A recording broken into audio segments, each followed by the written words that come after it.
kadib markii aan runtii aan assess garaynay aragnay aan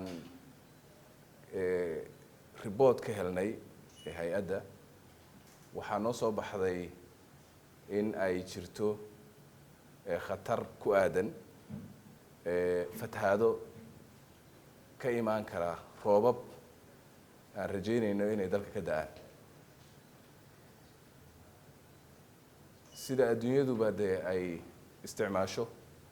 waxaynu gaadhnay inaynu adeegsano adeega ama farsamada early warning-ka loo yaqaano ama digniin in la sii bixiyo ayada oo laga duulayo saadaalin ku dhisan cilmi oo adduunyadu ay gaartay taa inagoo adeegsanayna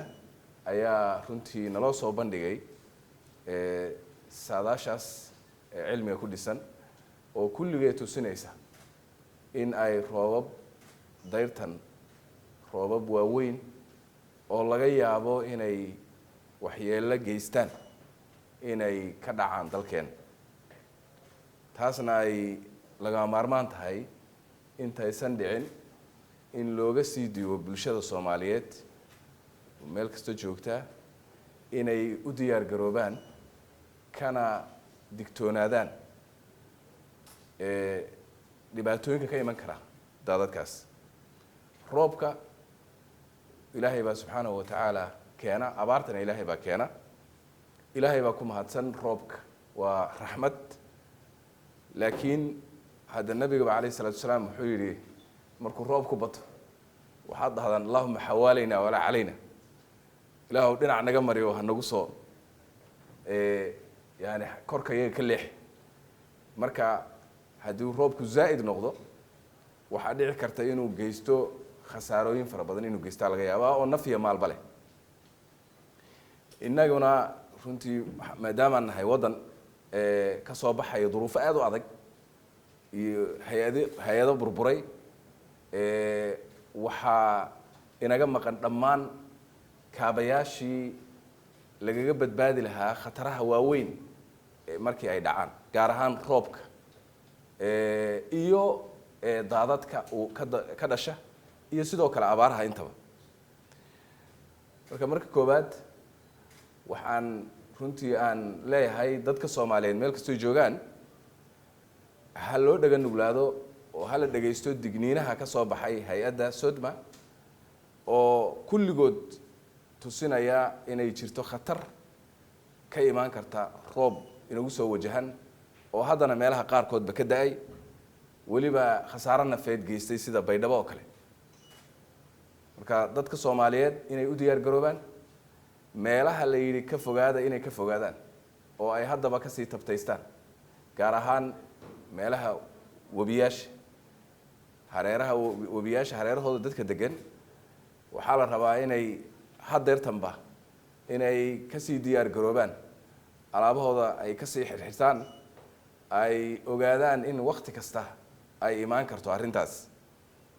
taas marka dadka Soomaaliyeed waa looga digayaa waxaan runtii aan mar kale aan ku celinayaa ilaahay baa keenay ilaahay baa keeni kara qaybka dadku ma oga laakiin cilmiga casriga ah waxa uu na tusay in forecasting ama saadaasha inay tahay arrin jirta oo dadkeenu way laga yaabo inay isdiidsiiyaan oo yiraahdaan ma cid baa caalimul ghayb ilaahay baa caalimul ghayb laakiin tani ayadoo ilaahay caalimul ghayb yahay haddana de ilaahay cilmi uu soo dejiyo dadku ilaahay cilmigu baray dadka marka cilmigaas wixii laga faa'iideystay in la qaato oo deedna laga digtoonaado way de wixii haduusan dhicin oo aysan imaanin dhibba ma leh laakiin waxa la rabo waxa weeye in laga digtoonaado inay dhacdo haddaysan dhicin waa de waasi la rabay inaan balaayaba dhicin iyo musiibo dhicin laakiin haddii ay dhacayso ka hor baa fiican intaan maxaan ku dhahaa aysan dhicin in laga sii tabtaysto oo loo diyaar garoobo ka muslimiin ahaadna dabaylaha iyo roobabka ilaahay subxaanahu wa tacaala roobka dabaylaha wata ama dabaylahaba sidooda inkasta oo hadda sida la sheegayo dabaylaha soo socda iyo duufaanaha soo socda aad loo akhrinayo waxaa hadeertan ay noo sheegeen khubarada halkan joogtay inaysan dabaylo ahayn meesha roob inay tahay waxa cabsida keenaysa roob aad u fara badan oo tiradii ama intii la rabay baaxadii dii jirtay ama aynu de marka xaalad caadiga baaxad aad uga weyn dii doona sida la malaynayo kadibna laga yaabo inay daadad weyn keensadaan laakiin inaysan jirin duufaano iyo dabaylo sidoodaba cabsi keenay oo dadku ay aad ula sii cabsidaan ma jirto dadka qaarkood waxaa laga yaabaa inay aaminaanba waxa la sheegay inay tahay tsunami oo ay ka baqayaan inay baduhu soo butaacaan arrintaas sidaas ma aha laakiin waxa laga hadlayaa waxa weeye oo haddaan reportka laygu siiyey badaha ma ahaba meesha hadda cabsidu ka jirtee waxa cabsidu ka jiraayay waa dhulka webiyaasha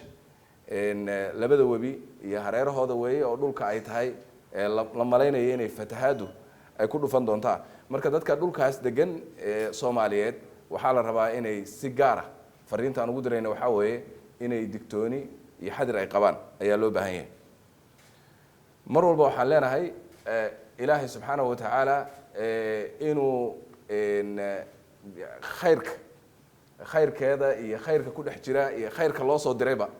ilaahay inuu nasiyo sharkeeda iyo sharka ku dhex jira iyo sharka loo soo dirayba inuu ilaahay naga xijaabo ayaan ilaahay subxaanahu wa tacaala baryaynaa dadkeena in ilaahay nabadgeliyo oo ay duufaanadaas duufaan mehe roobabkaas khayrkooda ilaahayna siiyo shartoodana allah dhinaca inaga mariyo waan u baahannahay roob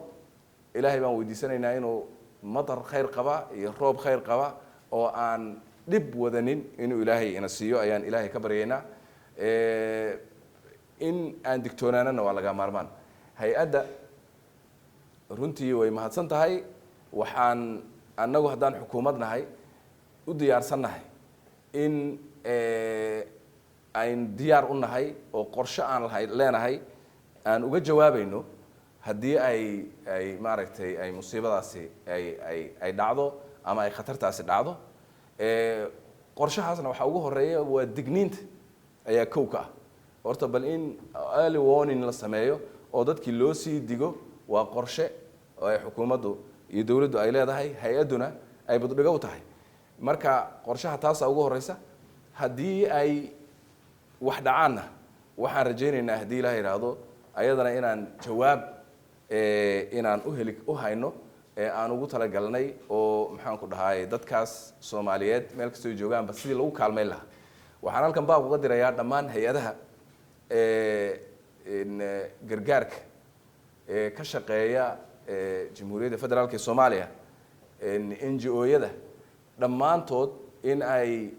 garab istaagaan hay-adda Sodma lana kaalmeeyo dadka Soomaaliyeed haddii ay arrintaasi timaado oo maxaan ku dhahaa hadda laga digayo mar walbana waxaan rabnaa in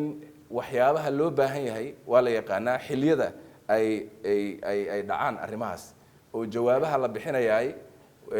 kuwa muhiimka ah waa in dadku ay helaan biyo waa inay shelter helaan meel ay maxaan ku dhahaa gabaad ka dhigtaan waana inay helaan raashinkii ay maxaan ku dhahaa ay cuni lahaayeen inta ugu muhiimsan ee ugu daran waa taas iyo cudurrada xilligaas jira si looga hortagi lahaa hadday tahay shuban biyood iyo hadday tahay kaneecada cudurka ka imanaya malaariyada iyo cudurrada noocaas oo kale ah iyo nadaafad xumada marka in kuwaasna intaas in lagu dadaalo oo loo sii diyaar garoobo si response-ka imaanaya ay u noqdo mid lagu badbaadin karo haddii ay arrintaas timaado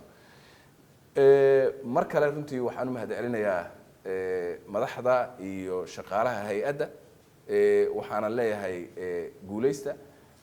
aad iyo aad baan runtii raalli uga nahay uguna faraxsannahay shaqada aad haysaan oo habeen iyo maalin aad u taagan tihiin waxaanan